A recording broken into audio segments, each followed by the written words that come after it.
আসন্ন বিপিএল এ তাসকিন সাইফে দলে নিয়েছে ঢাকা ক্যাপিটাল। ঢাকা ক্যাপিটাল এবার সবচাইতে বিপিএল এর শক্তিশালী দল।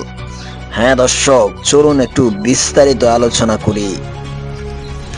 বাংলাদেশ প্রিমিয়ার লিগ বিপিএল টি-20 টুর্নামেন্টের আসন্ন আসরে পেসার তাসকিন আহমেদ এবং ব্যাটার সাইফ হাসানকে দলে নিয়েছে ঢাকা ক্যাপিটাল।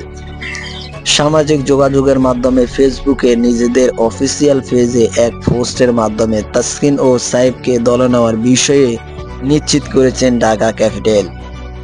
আগামী 19 ডিসেম্বর থেকে 5 দল নিয়ে শুরু হবে বিপিএল। আগামী বিপিএল এ অংশ নেওয়া দুটি পুরনো দল ফ্র্যাঞ্চাইজির মধ্যে একটি হলো Dhaka. 27 November BPL a player drive অনুষ্ঠিত হবে। প্লেয়ার ড্রাইভের অনুষ্ঠিত হওয়ার আগেই ঢাকা ক্যাপিটাল দলে নিয়েছে তাসকিন আহমেদ এবং সাইফ হাসানকে। এখন দর্শক আপনি ভেবে নিতে পারেন এখনো ড্রাইভ শুরু হয়নি। ড্রাইভ শুরু হলে